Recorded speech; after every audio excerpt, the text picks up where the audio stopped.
Christal, how are we doing today? Oh, I'm just leftover food reheated. But How are you doing today? Oh, I'm navigating a sea of tasks, but the winds are fair. Oh, it's giving troll with the riddle. I love it. Oh, I'm your host, Cathlyn. Oh, and I'm Christal Tabitha. We're doing just fine. So in this episode, we get to do a host exposé. Ooh.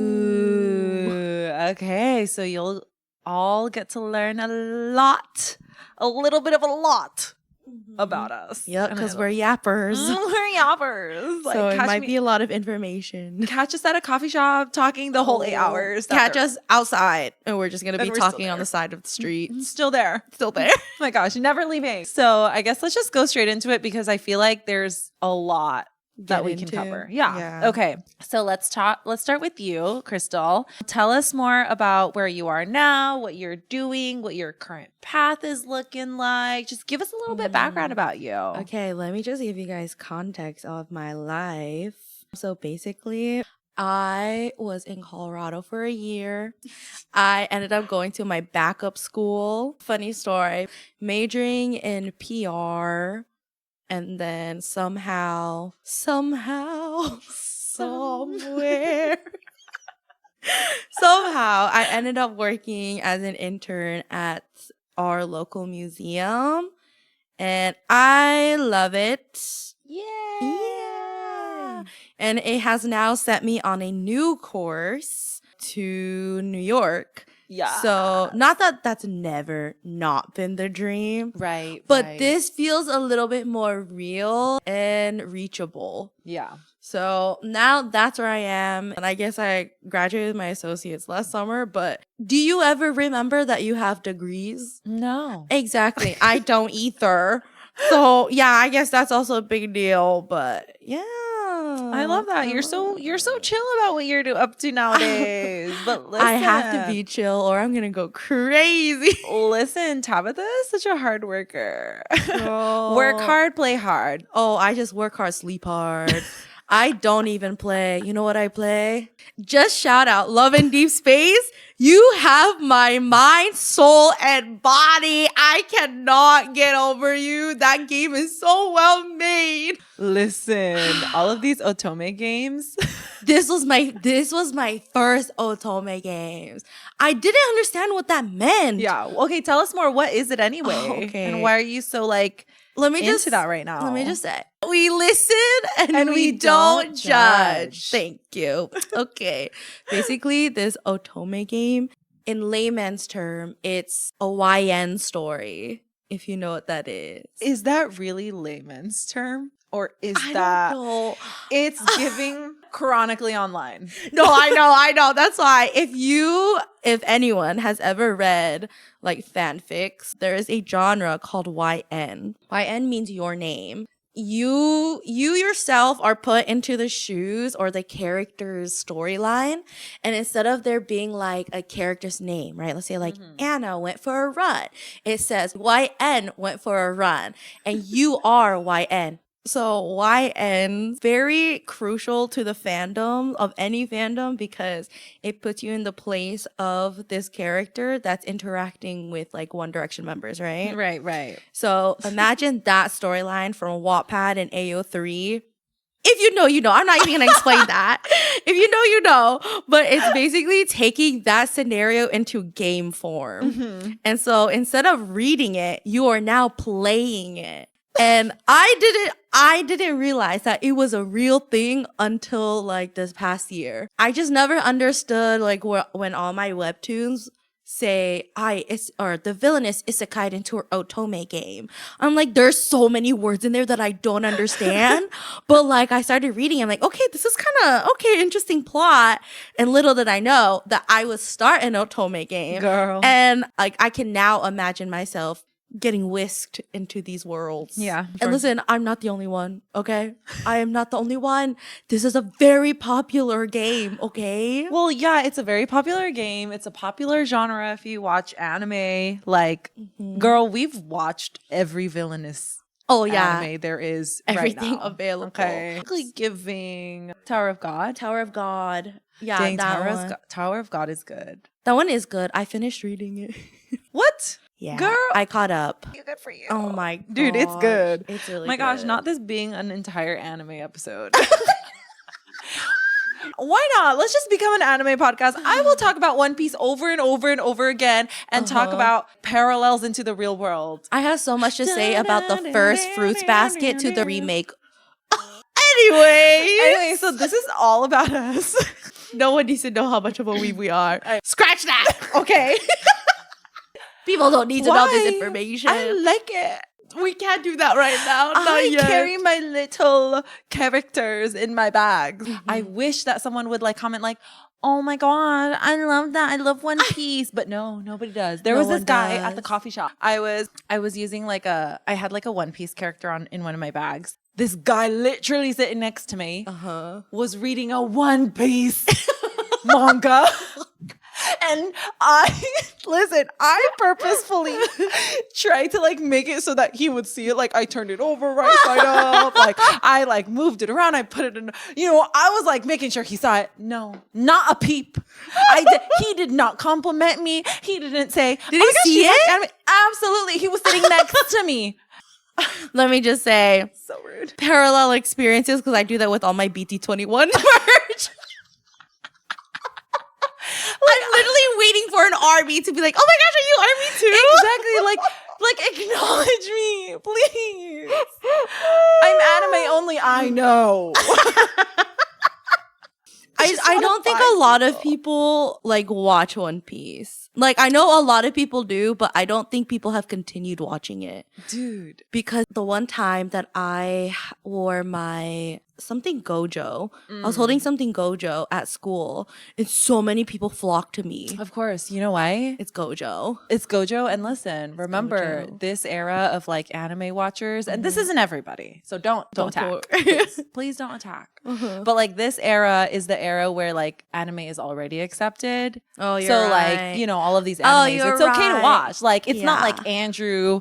He was probably like, nerd. Oh, for those that you don't know, Andrew is our producer and third host. He's the commentator. Don't worry, guys. Stay tuned. He'll have his own episode. Ooh. So we all had to develop characters. We did. From hiding our love for anime. That's so rude. The way that I was in 7th grade trying to hide Shugo Chara on YouTube. And Kiss Anime. Oh, Kiss Anime. And people are always talking about like, oh, like, what do you guys watch? And people were watching like, I don't know what people were watching when we were in middle school. But I tried so hard not to say Shugo Chara because it consumed my weekends. You didn't want to be the weirdo. I didn't. You didn't want to be like Andrew who ended up like... Just kidding. The way that anime, the fandom, the internet was not catered to anime fans. So I had to watch Shugo Chara Part 1.1, Shugo Chara Episode 1.2. You know what I mean? Yes, and it's like 8-minute increments of each episode. I did that with like Korean shows back then, like Family Outing. Oh my god! I wonder where those original uploaders are nowadays. Dude, they really they shaped me as a person. They really did the most. RipMySoju.com. Oh wow! I think we should just like start an anime podcast. Anyone interested? Because I am. Comment below.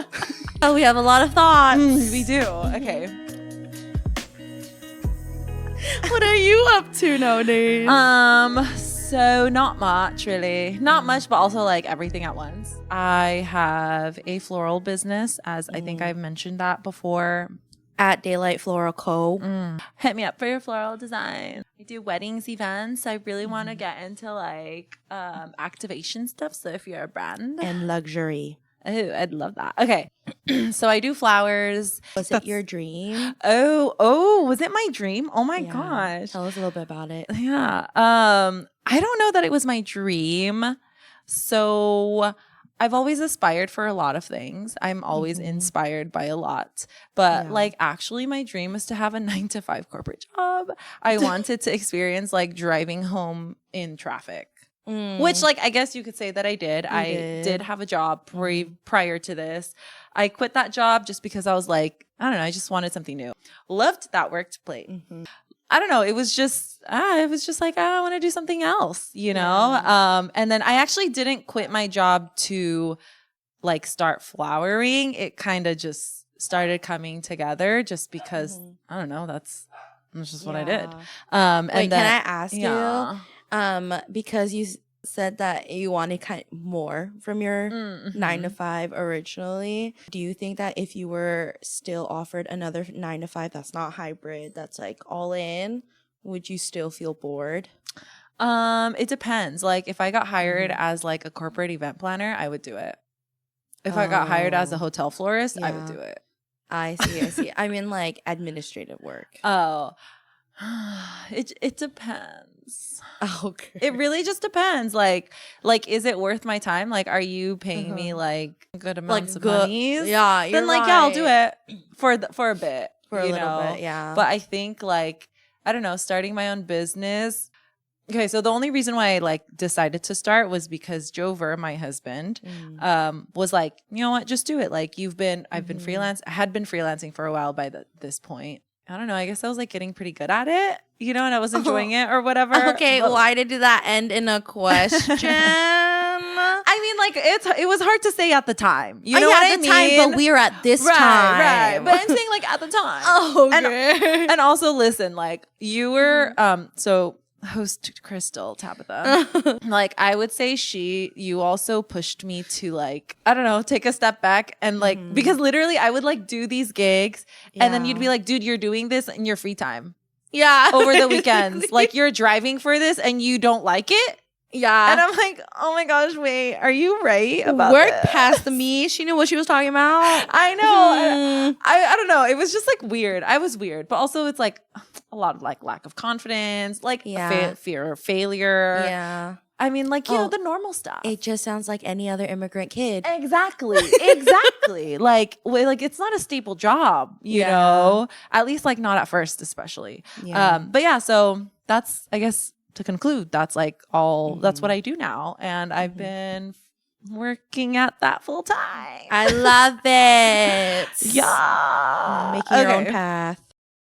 Okay. So to continue on with the next question, I guess that was a little preface about us, right? Yeah. Now you know a lot more than you probably have ever known. And then we'll kind of now get into like the fun, juicy. This is the expose part. Okay. That was just like softball question. Oh, yeah. This is going to be hardcore journalism. Exactly. Okay. What was the turning point in your life when you realized you needed to step away from the norm and create your own path? Oh, that was like jumping off a cliff. Exactly. That went from, it's a really nice view to, my death. I'm falling. So tell us about that. I mean, like, you know, you were in Colorado, you moved back. My turning point. What was your turning point? Why? I want to say there were a lot of turning points. I guess to put it simply, I had a lot of personal issues come up. And then that also made me realize like, I can't keep doing this. And by keep doing this means do nothing, basically. And like, I know comparison is a thief of joy, but everyone was doing something. And so you think. Yeah, so I think, right? So that was like Instagram. Right. Okay, yeah, everyone's posting things. This is like when stories like first came up or something. It's like, okay, I need to like do something because I'm getting sadder now, you know? And so things happen, and then I like started taking my first steps to going back to school. Yeah. Which is like, listen, I didn't think I was going to go back. I don't think anyone knows that they're going to go back. I don't think anybody ever knows. Yeah, I didn't know I was going to go back, but I started taking my steps towards that, and then COVID happened. And I'm like, okay, I can't even go out. But then I realized Zoom schools. And I wasn't ready to interact with other people yet because that's like nerve-wracking, right? Yeah. And like it's a lot of people pleasing. So I started doing Zoom schools and I did like maybe like 6 units at a time each semester. And I was like, oh, you know what? I kind of like this. I think I'm kind of good at school. Okay, girl. Work. Right? Okay. Yeah. Then I was like, wait, I'm not good at school. I'm doing what I like. I'm not a STEM girly. Like, I've never been a STEM girly. No. But that's what my previous education, my former education thought I was. Yeah. A STEM girly. But I was like, absolutely not. I'm an art girly. I'm an art hoe. So I did that. And then another big event happened. If you know, you know. And I'm like, fuck. Oh, can we cuss? Yeah, it's our podcast. Okay, anyways. And so I was like, fuck! My cabbages! My cabbages! My life imploded again! But like things just started happening. I'm like, dude, I really need to like forge my own path. So I just like went all in, and somehow going all in resulted in me graduating with my associates in communication and then signing up for a 4-year university. Yeah! So I continued on, and then so that's where I am now. I guess in a way, it just made me feel more like I had more purpose. And during that time, that was when like our frontal lobe fully developed. And so things started to make sense. Yeah. So I guess that's how it started. Is that even, was that like a roundabout way of, like, I don't even know if I answered the question. I mean, you had multiple turning points. I did. That made you realize that, like, yeah, if I'm not gonna get your ass up and work, it's like nobody wants to work these days. If you had a fucking business, you wouldn't know how it works. Dang, okay. Yeah, I had multiple turning points, but if I could really pinpoint the ones where I took action, it would be those 2 very personal incidents that happened in my life that I won't mention, but if you know, you know.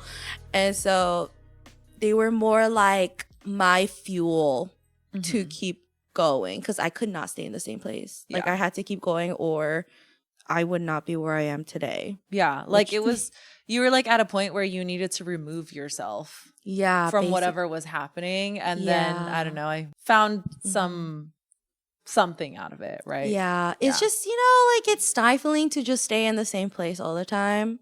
Yeah. But how do you do that when your whole life was curated for you? Right. So, yeah, I didn't know how to get out of it until I actually physically had to remove myself from the situation. Yeah. And so that was really my turning point. Yeah. And I mean, if I could say too, like, I feel like you removing yourself was such a big, I don't know, it had actually really big impact. And I think in a really good way. Oh, yeah, definitely. Positively. Yeah. We had the best summer of our life. Oh, my. Thus far. 2023, you were really good to us. I miss you, boo. It was just really good, you know? And then, like you said, it was just like and then if I could also bring it back, like you also went to Colorado. Oh, yeah, I forgot about that. A little bit after all of these things happened. Yeah. But like you went to Colorado, and I remember we would kind of like go on the phone because listen, guys, no matter the distance, Tabitha and I will be on our phone calling each other like when the most inconvenient thing happens. Literally. The first one that I remembered was your nails. So sad. Okay, guys, listen to this story. It was so funny. No. I remember I got a call and Cathlyn was like, hey, do you have like 5 minutes? I'm like, yeah, of course. And she's like, I'm so upset at my nails. You don't understand. It was devastating. And like, no, I get it. Of course. Oh. I get my nails done. And I was like, oh my gosh, send me a picture. So she sent me a picture. And I was like, what's wrong with it? Because I didn't know what you were feeling either. Yeah. And I was like, okay, do we like it? Do we not like it? And then you were like, I didn't ask for this. Like, I know it's like, you know, tell them what you want and what you're trying to go for. But literally, like, this nail salon I was going to before COVID all the time. Like, I loved this nail salon. And then I guess, like, my nail tech moved to the middle of nowhere in the US. I don't even know. And then disappeared on me. And then some random person did it. And listen, I try to like, stop myself from being super upset about like things that shouldn't matter as much. Yeah. I think, listen, the nails were not cute. Like, yeah. It was like to the point where I was like, I just want to go home. No, it's not that it wasn't cute. It's just like, it was just very basic. No, it was so bad. No, honestly, it wasn't bad. Well, because you sent me a picture that was in bad lighting. So it's not like I could tell. It was so bad. But I think it wasn't like horrible. It just like, it was so basic. And I was like, that's what you paid for? I know. That's a lot of money for something that basic. But yeah, anyways. I try not to complain about the little stuff like this, but it comes up. It comes up, and sometimes you just have to let it. Yeah, just let yourself feel the anger. Yeah. Yeah. Pain. So like I said, no matter the distance, like we will call each other. So literally when we were like however many miles away Colorado is from here, I remember we would kind of like be talking. And listen, I don't know why I always called Tabitha when she was hiking. I don't know. It just you called me in the middle of my human evolution. Yeah. Every single time. But like, listen, whenever we would have these conversations, and this kind of goes into like the next question about like fears and doubts. Yeah. But we would talk about that like 24/7. Literally like 24/7. Every conversation is us talking about like, oh my gosh, like what if this doesn't work out? Or like, what if people don't like it? Like, is this dumb? This is not stable. This is like, you know, it's like all of the fears that you have when you're trying something new. Yeah. Or like when you're attempting to jump 8 feet in the pool. Yeah. In the 8 feet pool. 12 feet pool, whatever. Yeah. Well, I don't know what that idiom is. It's 8-12. Yeah. What's like the idiom? Oh, jumping in the deep end. English is not my first language. Let me just say, I brought this up to my sister. I don't know like American idioms either, okay? Like I'm from here. I'm born and raised here. I still don't freaking know it. And there's this one time I saw some girlie, like she looked really good. I'm like, oh, she's about to paint the town like blue or some shit. Cause I could not think, like I couldn't remember what color was it. What is she painting the town? So I said like, she's gonna paint the town purple. And my sister's like, what? I was like, you know that scene when like the girlies will go out and they look really good. They're about to have a good night. And my sister's like, paint the town red. And I was like, why is it red? Isn't that it's like scandalous? Or like if you watch Game of Thrones, you know the Red Wedding? Yeah. Why would I want to paint the town red? Like it's literally what I was thinking. And she's like, why did you get that wrong? You're American. And I was like, listen, me and my friends don't know any of this shit. Listen. Like night on the town? Why are you on the town? You should be in the town. Like, oh my gosh. Yeah, like why is it so hard? I don't know why it's English. Again, at least for me, English is not my first language, but Tabitha. Okay, but also you read. Let me just preface this. I grew up with you. Obviously, I'm gonna get it wrong. Period. Work. Next question. Yeah, so we like talked a lot about our fears. Yeah. And then you were like so inspired. You were like, you know what? Like, I'm at the lowest of the low in Colorado. Like, there's nothing holding us back. Yeah, okay, listen, when you're in a town where you know absolutely no one and no one looks your way, not that I need that attention, but like it was, the vibes were so different there that it's kind of like you have to be your own cheerleader. Yeah. So I didn't, when you feel that out of place, you have to find like other ways to, not other ways, your concepts and your vision of like other people's perspective of you changes so much because like, oh my God, people really aren't thinking about me. And it goes back to the whole like, I'm not special. Right. So if I'm not special, then why don't I just do what I want to do? Right. Yeah. And we always talk about this. It's like our generation was literally bred to think that we're special. Yeah. Right? Because like Mr. Rogers told me, you're special in your own way. Yeah. You know? I think that's like what our generation needed though, because our parents' generation didn't get that either. Right. That validation. I mean, I was born and raised in Indo. And in case nobody knew, I don't know. A lot of people don't know Indonesia actually. Yeah. Actually, it's like one of the largest growing economies in the world. So isn't it hop the on fourth? that. It's like huge. Yeah, it's huge. Okay. Let's move on. Okay. I was going to start talking about how my grandparents literally didn't have a country. Oh my gosh, wait, that's true. So it's like, yeah. 17 Agustus tahun 45. 63? 45. 45. Wait, actually? That's World War II. The Chinese and the Dutch. Yeah, there was like a whole... Yeah, so their freedom came... Oh my gosh. Like after because World of the War war? II. Yeah. After the war? Wait, are you sure it's 45? Yeah. I thought it was like 63. No, 17 Agustus tahun 45. Yeah. What? Wait, when was the war? Well, world, everyone started in the 30s, like late 30s. But US joined 40. Well, because this one, like Indonesia they were under the Dutch rule. Oh, yeah. And then like, did it also move to like the Japanese or the Chinese? Oh, it was Japanese at the time. It was the Japanese. Yeah, that makes sense. Yeah. I think the last 4 years was Japan. They took everything from the Dutch. Oh, so is that Soekarno Hatta? CGK? CGK. Oh my gosh. Airport. Crazy story, guys. Speaking of CGK, my mom worked with CGK's wife. She was the first lady of Indonesia, and then she came to America to become an RN. Good for her, as she should. Damn, a career woman. I love that for you. Yeah, she made really good like pastries. I love that. I love that as too. She should. Live your life. Live your life. Yeah.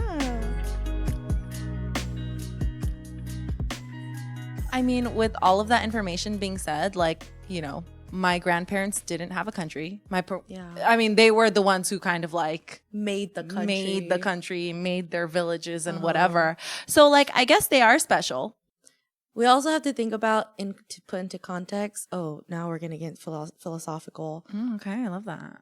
Stop me before it gets too much. Okay. I just want to say, like, in every generation, I'm sure, like, we're all aware of this, but in every generation, there's always a need of something, right? Because there's a lack of something.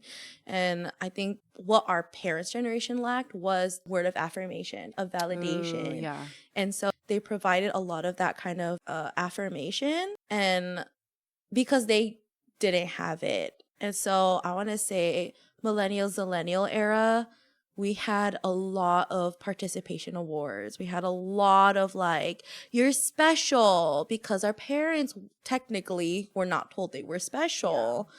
Yeah. And so I think that's the same thing with previous generations, where they weren't told that they were special, but that they could work towards meritocracy. You know, so I think that just happens with every generation. But now we see the effects of it as adults, being the special kid, the gifted kid. To the DJ pipeline is crazy. So like, your priorities, you have to have your priorities straight. Become a doctor because your parents need you to be. And then you can DJ. And then you can DJ. That's right. Get your priorities straight. You have to be a doctor first, or someone making stable money. Then your passion as a DJ can come after. Exactly. The pipeline is crazy. How do you define success? And has it changed since, like, before you kind of had your turning point, I guess, your crossroad, if you will? And do you still define success the same way now? I would say for a good chunk of my life, my definition of success, sadly to say, was exactly what my parents defined success as. And if you guys are from an immigrant family, you get what that means. But if you don't, let me just to summarize it. Basically, it's having the stable job, it's being able to afford a house, have kids at an appropriate time, to basically follow the footsteps that they wanted for themselves but couldn't. And so they immigrated here to do that for us, basically. And I think for a long time, that was what I thought success was too. Now my definition of success would be, you know what? It's blank. It's blank? It's actually blank. Okay, what do you mean by that? Which is both scary and good, because I think my interpretation of success is just open. It's not following the steps anymore. I think it's just open now. Like, I'm still trying to figure out what is success to me. Yeah. I haven't found it yet, and I know that it should be happiness. But listen, tell me why I'm still sad. Because listen, you can't be chasing happiness. You have to be chasing joy. Oh, you're right. You're right. Hear me out. So, like, when it comes to life, right? And I think this is how I'm trying to seek success, and I'm like verbalizing this so I can manifest this in my head, because like I'm with you. Like, I'm still like more or less like I still finished school eventually. Yeah. I mean, I still did. Yeah. And then I got married eventually. Don't have kids, don't got a house, don't got that's fine. In this economy? In this economy. Exactly. I don't even have like a 9 to 5. Yeah. So hello? I'm running my own business here. Like, you're right.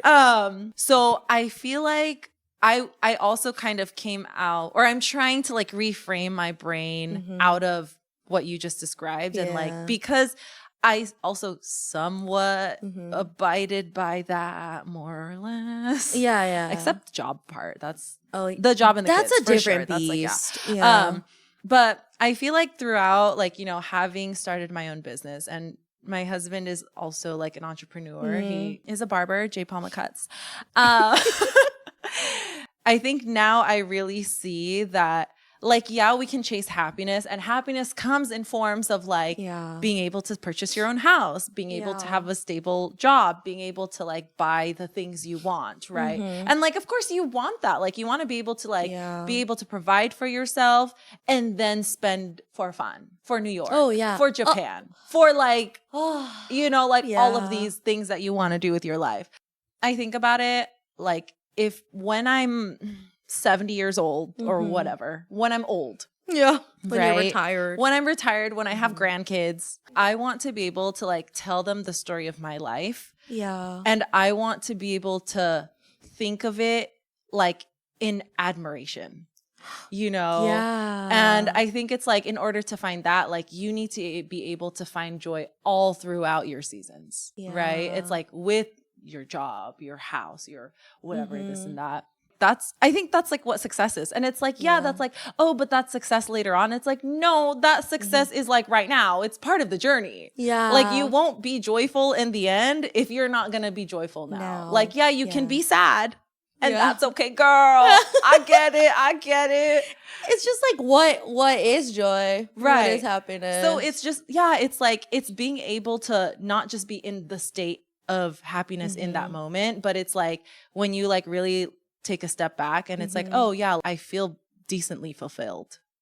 Like, I'm content, and not in like a, I'm just okay. Like, no, like you're content in like a happy way. Yeah. And what a great answer. Thank you. I've been thinking a lot about this. Yeah, that's really good. I have not thought about success. I'm taking things day by day. That's okay, girl. You take your day by day. Yeah. Great answer. I'm gonna aspire to that. So basically, you're making content for your grandkids. I mean, that's, again, like I said, that's what it's for.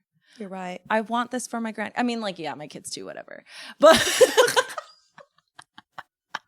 but like, your grandkids would be like the removed party. Right. It's like, oh my gosh, she did that? Exactly. While your kids are like, I don't know if you did that. I didn't really see it. But like kids can be so sassy. Like, if it's your kid, like, I have sisters who, they're like 8 and 10 years younger than me. I have an older one, but 2. But these other 2 younger ones, like, oh, you did that in high school?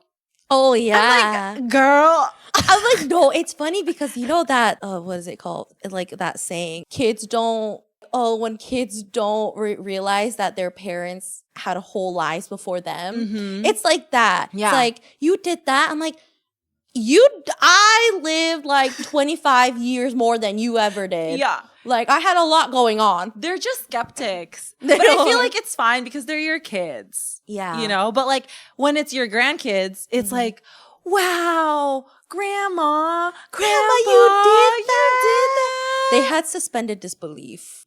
I'm not sure what that means, but it sounds good. So yes. We'll discuss that later. But yeah. Again, English is not my first language. I know. Okay. So I guess like throughout all of this, like what's one lesson that you've learned about yourself with deciding to go back to school, right? Yeah. And like deciding to, I don't know, this is so cliche, but take charge of your own life. Yes. Hire me, TJ Maxx. Date bayo. I'm not a weeb. Sorry. I don't know what that meant. So yeah, like I guess like let's talk about like, you know, something that we've learned along the way. I guess I would say I learned actually a lot, but to pinpoint like my highlights would be that I'm a lot more resilient than I thought. I think in high school it wasn't just me. Like, I'm sure a lot of us believe that, like, ugh, why do I need to do this? Like, I'm not good at it. I'm just going to give up. And then we give up, right? But I think for me, it's just like, wow, I actually have, it's resilience and ambition. Ooh, okay. Yeah. I've always been ambitious. I just didn't know what I was ambitious for. You know, it's like I thought I was ambitious for physical therapy. A moment of silence. Oh, sorry, Enoki. The dog just woke up. See, you stunned the dog. I stunned. Was she silenced or silenced? Silenced. She was like, huh? Yeah, she's like, wait, what? Anyways, but yeah, I realized that I was very ambitious and I just was ambitious toward the wrong thing at the time. So that made me quit because I thought it was like do or die, you know, kind of thing. But I finally found like what I'm like potentially kind of good at. And I just kept going and honing my skills. And then resilience in the way where I'm like, yeah, I'll have like meltdowns. As you should. But those meltdowns were just like pent up feelings that sprung me forward. Oh, if that makes sense. Yes. So I use those meltdowns to be like, I can't keep staying in my meltdowns. Yeah. So I just kept going. And yeah, I know it does to my friends. I know it may not seem like it, but I've been talking back to people. Good for you. Thank you. It's a big deal because I hate confrontation. No, it's a huge deal. Yeah. It's a tremendous. It's huge. And let me just tell you a little anecdote of when I realized I was like, oh, I'm a little like grown, right? Okay. It was with one of my professors who kept yelling at my class for no reason. It seemed like nobody was doing the work. Okay. And it's not that nobody was doing the work. Nobody wanted to speak in class because her vibes were kind of off. Yeah. Yeah. And like, obviously it's at the beginning of the school year, so we didn't know who she was or what she was like. So she just kept like yelling at us like, aren't you frustrated? I'm like, yeah, girl, I'm frustrated. And then she asked me in front of everyone, why are you frustrated? And I was like, because we don't know exactly what you want. Like, we're at school. We're here to get educated. I don't want to be a teacher. I've never taught before. So what do you want from us? Because I don't know. Like, you're supposed to teach me. I can't just do this on my own. Yeah. And she's like, well, you should be doing this, this, and this. I'm like, okay, but how would I have known that if you didn't tell me? Yeah, so I told this in front of everyone. I'm like, girl, we can discuss this after class, but you won't talk about it now. Let's do it right now. Yeah. So I just told her in front of everyone. And then my classmates like backed me up and they said like, yeah, I work at a school and not everyone's going to be like this. So we need to figure out different ways on how to teach the subject. Yeah. And so basically we had an uprising in class. And then 2 weeks later, she changed her ways. We love a revolution. Yeah, we love a revolution. It takes one person to speak up. It does. Thank you. It takes one. It takes one. Just one in a... What is that song? 1 in a million. No. Is that what you were going to sing? The Joe Jonas and Demi Lovato one. Just a pebble in... a pebble in the water. Girl, and here I was thinking, only you can start a wild... Wait. No, that's the bear. Wait, what is Smokey the Bear. Only you can prevent wildfires. Yeah, no, that's a different one. Okay, but drink every time we sing. Take a shot every time we sing a song. Dang, this is just our life. It really is. Oh my gosh. But yeah, so to conclude, ambition and resilience is what I learned along the way. I think that's cool. I mean, I feel like you've always had that, but like obviously I'm seeing this from an outside perspective. You have your own thoughts in your head and I can't stop you from that. Oh, I wish someone would turn that off. There's just no way. So I think it's good. I think a lesson that I've learned about myself is, listen, y'all, I am a Capricorn. Say less. Next question. My Enneagram is an 8. You're an 8? Yeah. Oh, I'm a 6. I am a challenger. That's really good, actually. Yeah. Isn't that like the final evolution of like of you? No. I think 8 is the evolution of like 4. I don't know. And also, I am an ENFJ. If that doesn't tell you, I mean, I'd give you the rest of my like star chart, but like that's too much. Who was your number 1 character in psychometry? It was Mercedes. Mercedes Jones from Glee, everyone. If you don't know who that is, say less. We know exactly who you are. This is too much information about you. It's like, damn. Yeah. She's like that. So now that you know like basically everything about me, something that I learned is that I don't have to be like that all the time. Yes, you're right. Like, I think I've learned to allow other people to take charge in like my space. Oh, my space rip. MySpace had music first. Listen, we were alive when AI was created. Tom was our first friend. Oh my gosh. Tom was our first friend. I'm a believer in AI. Oh, I know you are. Just so everyone knows, she has used the entirety of her Chatgpt memories. It says memory full at the top. Memory full. Anybody else have that?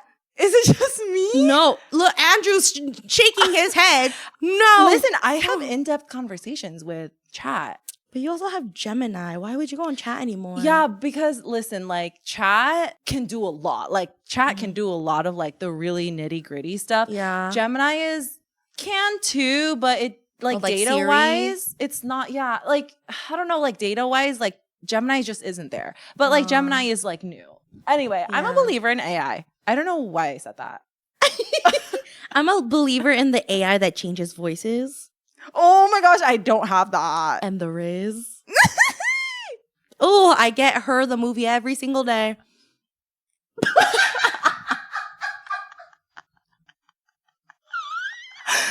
Wow. Yes, you're a believer in AI. Anyway, so that has nothing to do with the lesson that I've learned. Other than the fact that like I feel like I've been able to, like I said, let go and like let other people kind of take roles and responsibilities that I would otherwise do. So you wouldn't shoulder everything on your own. Like I've learned that it's like, you know what? Like that doesn't help me and that doesn't help everybody else. Yeah. And I feel like, you know, sharing a burden. Sharing the load. Yeah. Sharing a load is just like, and also, I guess 2 things. The other thing I learned is like, kind of just like do it. Like, period. Nike. On top of its game. 100, like you miss 100% of the shots you don't take. Rip Michael Scott from The Office. Yes, Steve Carell, my hero. Yeah, literally, like Christal and Jover would tell this to me every single day of my life.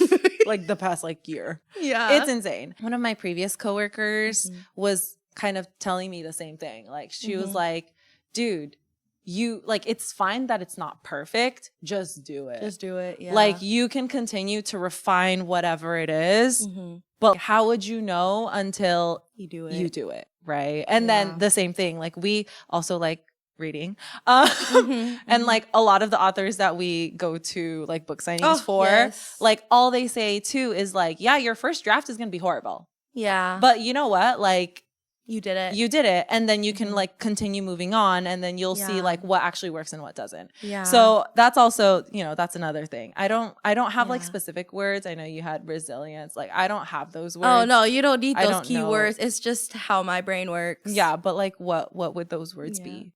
Ambition too. Is that ambition? Yeah. Or is that letting go and letting God? Okay, that's your key. Those are your keywords. Next question. Letting go. Wait, let me just add on. Shout out to Set It Up on Netflix, because this quote has stuck with me ever since. Whoever was the screenwriter for that, genius. But one of my fave rom-coms of this generation, one of the quotes was, "You're not a bad writer yet. You haven't written anything."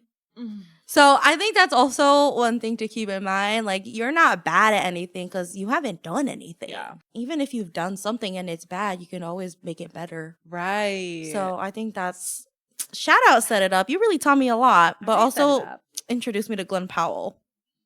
That's a curse. Wait, is Glenn Powell? He's the one that's in Anyone But You. He's literally in every rom-com. Twisters. Oh, this guy. Yeah. Someone said the next Matthew McConaughey. No, exactly. See, the confused faces that I had. Yeah, exactly. He's not. But I respect the game. Okay. Yeah, I respect that he's taking over that genre when a lot of men are not into that genre. That's true. Yeah. I agree. I'm with you on that. Let's kind of go. This will be our last question. Okay. Now that we've learned a lot about us, the exposé, you really learned a lot. You really learned this one. So the question is, if you could go back and give advice to your past self at the start of this journey, this journey, what would you say? Go to therapy faster, sooner, hurry, better help, talk space, go. Anyways, and then I love that. Thank you. That's important. Very important. Yes. Very important. If that wasn't a stigma in our community, I probably would have gone sooner. And the second one would be chill. Just chill, bro. I think because of, you know, the things that we see on social media of like everyone's buying a house at 18. Everyone's going after whatever they want before they turn 25, before the brain develops. And that just made at least me feel very bad about my position. And I overthought a lot of stuff, but I overthought and took no action.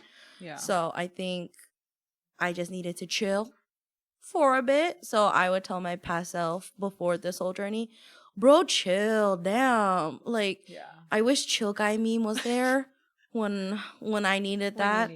Yeah. But now I am, and now I have a purpose. Look at you, purpose. I can't even say it. I'm shy. I have a purpose. Chill, but like ambitious and resilient. Oh, okay, girl. I see you. Okay. What would you tell your past self? I think I would tell my past self to just like start sooner. Period. Yeah. That's just it. Like, I mean, like from the conception of my business till just like even like a few months ago last year, like maybe like 6 to 8 months. Yeah. Like I didn't realize that like one trip to the flower market to buy and make and post this one picture that was not even like pretty in my opinion now, right? In my opinion, like that got me far. Yeah. And I think like, I think something really cool. I just had a meeting with a client, like a design meeting with a client the other day. And listen, girl, she told me, she was like, you know what? Can I just leave this up to you? And like, you just figure it out. So she gave you money and you have free will now. She like gave me like the freedom to like design what I want. And I'm like, so you're basically telling me this is very sugar daddy coded. Give me money, let me do what I want. That's basically what I want. That's what it is. Oh, I love that for you. What a dream. Thank you. Yeah, no, I was like, how lucky I am to have like dream clients like this. Like, I don't know. I feel like, but also this dream client came from another like relationship I had with like another business. That also came like, so random, you know? So it was just like, you know what? If you started sooner, I mean, I guess you didn't, it's not like I should have started sooner. It's just like, just start now. Like, what's the hesitation, right? Yeah. And again, we don't ask what if, but why not? Exactly. Like, don't think about that. Don't linger. Yeah, just do it. Exactly. Also, like our living expectancy is now reduced to 70 years. Oh my gosh, that's so sad. So if you don't do it now, you're never gonna do it. Exactly. And that's the thing. Like, I was talking. Oh my gosh, I bring up Jover too much. Sorry. Well, you're married. Like, I know. It's just obvious. I only talk to him and you two. And Chatgpt and Gemini. You're right. When I'm driving, I ask Gemini a lot of questions. I have to admit. Hey, at least it's an actual voice that speaks to you. Yeah. Mine is in my head. Well, I mean, sometimes the voices. Anyway, that's, I always talk about this. It's like, like we always aspire to like do all of these things. Mm-hmm. And I don't want to be old and think about like, oh man, what if I did this? What if I did that instead? You know, like I want to be old and be like, yeah, I tried that. I did that. I went there. Yeah. And I didn't like it. I ate crickets. Mm-hmm. Like I ate not maggots. In Indo, there's like these little worms. Oh, larvae?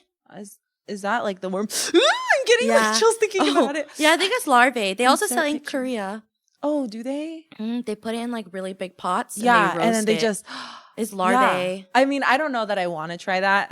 No, but I don't want to try it. For example, right? For example. So yeah, it's like don't think why or wait. Don't think what if. Don't think what if. Just why not? Yeah. So. I mean, to put that into context really quick, even now when like new people that I've met, because I started school, I've met new people and like I guess like it's not just mine. Like I know both of our lores go deep.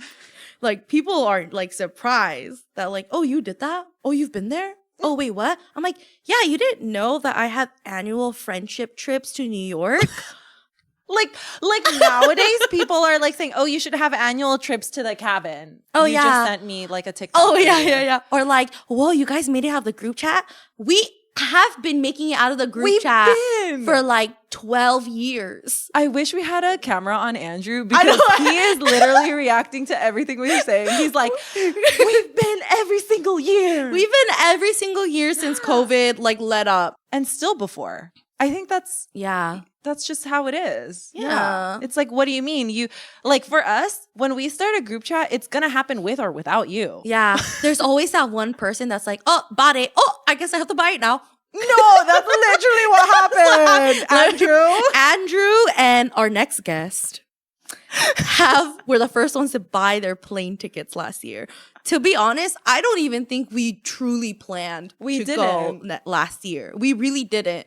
But then Andrew, our producer, and our next guest also bought their ticket first. And then it kind of catapulted us into I guess we're going. Yeah. And then like literally within the next few hours, it was like, okay, bought mine. Yeah. And then we also have like friends that are like, bro, are you going to be there? Like, are you going? Like, it's like, we're the week of. Yeah. And then literally the day before, he's like, oh yeah, I bought my ticket. Wait, what? We didn't account for you in our hotel. Yeah, exactly. But he'd still make it. We know who he is. Yeah. He'll also be a guest. Just wait for it. So I think that's really it. Like we just yapped. What's new? Literally nothing. The next episode is what's new. So look forward to episode 3. Yeah. Thanks for tuning in to this episode and learning more about us. You probably really did learn a lot more than you anticipated. Yeah, or maybe you didn't want to learn about us, but you did anyway. So good for you. Sucks for you. Oh. Hi, I'm pessimism. That's optimism. I'm realism. Oh. Anyways, thanks for tuning in, guys. Hope this was an informative and fun episode for you. Yes. As it was for Andrew, our producer. And we had such a fun time. I mean, we always have such a fun time yapping. Mm-hmm. So like, this is nothing new. Literally, like I said, like we mentioned earlier, if you ever catch us at our local coffee shop, this is what we're doing all day. Yeah, this is just us breaking the fourth wall. Yeah, so come through next time. Yeah. And we'll also see you again in our next episode, which will be airing next Friday. So stay tuned for that. Thanks for listening. Bye. I'm Cathlyn. And I'm Christal Tabitha. And we're doing just fine.